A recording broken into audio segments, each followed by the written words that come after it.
Halo Zekers, perkenalkan nama saya Ilham Novian Pratama. Di sini saya sebagai teknisi mesin laser CO2.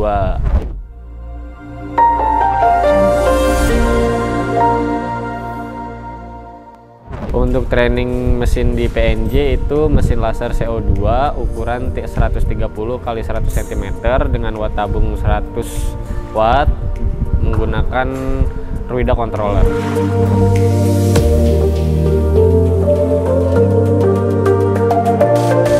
Yang pertama itu saya pemasangan kaki ya, supaya kan dari mesin awal itu memang belum dipasang kaki-kakinya, jadi kelihatannya lebih pendek. Nah, yang paling pertama saya lakuin itu pemasangan pada roda dan kakinya, supaya untuk memindahkan mesin untuk di tempat yang lebih luas atau yang lebih oke itu bisa dengan cara kita geser.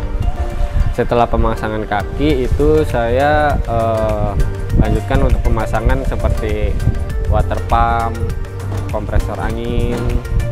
Nah, seperti itu ya, seperti kayak ada 3 selang. Di 3 selang itu ada water inlet, water outlet, sama air inlet.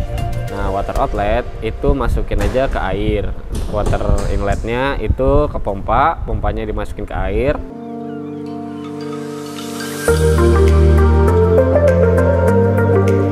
Untuk air inletnya itu untuk kompresor, untuk angin atau udara.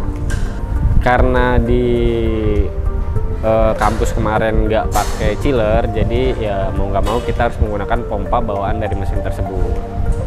Kalau menggunakan chiller itu bahkan akan lebih mudah untuk pemasangannya.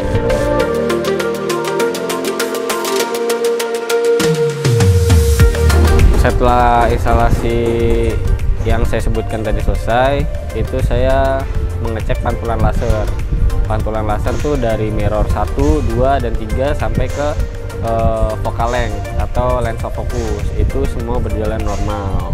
Setelah instalasi proses mesin selesai, yaitu saya melanjutkan ke bagian software. Nah, untuk penginstalasian softwarenya juga alhamdulillah lancar-lancar aja, nggak ada kendala. Kalau untuk software kita menggunakan software Ruida, namanya itu RDWorks V8. Kalau untuk tipe itu bisa menyesuaikan. Setelah melakukan proses instalasi software itu saya pengetesan untuk cutting mesin. Awal yang saya lakukan pasti selalu cutting mesin dulu.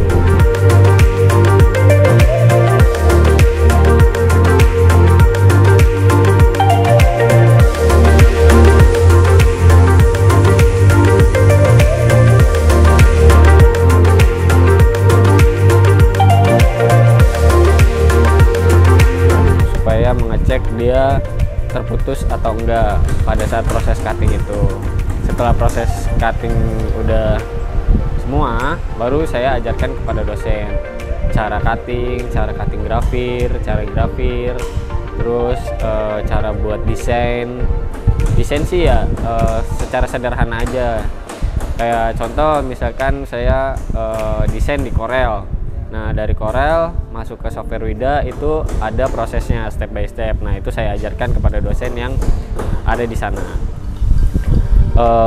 Untuk tips yang saya berikan biasanya dengan customer lain juga sama, itu kayak parameternya, terus cek air, karena kan tidak menggunakan chiller itu lebih penting mengecek air, karena kan selama 1 jam 2 jam digunakan pasti air akan panas dan kemungkinan si laser tidak bisa untuk memotong, jadi harus mengganti air atau mengistirahatkan mesin, seperti itu. Kalau untuk itu sih gimana dari karakteristik dari dosennya ya, entah dia paham atau enggak, biasanya itu dari karakteristik dosennya sendiri. Kalau misalkan yang saya ajarkan dia belum paham, biasanya dia akan nanya lagi, atau ada yang kurang paham pasti ditanyain lagi, dan secara berulang kali biasanya saya jelaskan lagi seperti itu sampai dia benar-benar yakin kalau dia bisa.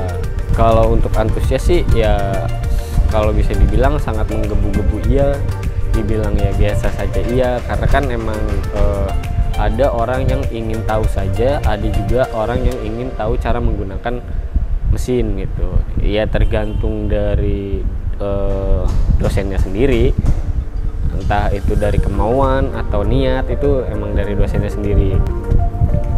Kalau untuk hal yang diproduksi itu ada banyak, bisa contohnya buat plakat, terus buat gantungan kunci, bisa juga buat medali, bisa juga bikin kayak neon box, terus bikin topper juga bisa, kayak yang buat di hari-hari spesial kayak ke ulang tahun gitu-gitu. Banyak sih sebenarnya. Untuk proses trainingnya semua berjalan lancar, dari pemasangan instalasi kaki sampai ke mesin-mesinnya, dari kalibrasi pantulannya, dari proses training kepada dosen-dosennya juga alhamdulillah lancar. Jika kalian ingin mendapatkan mesin laser CO2 atau mesin-mesin lainnya, bisa juga kunjungi e-commerce kami di 3D Zeiku Indonesia atau 3D Zeiku Surabaya. Oke, videonya kita cukupkan sampai di sini saja. Jangan lupa like, komen, dan subscribe. Sampai jumpa di video selanjutnya, Jackers. Bye-bye.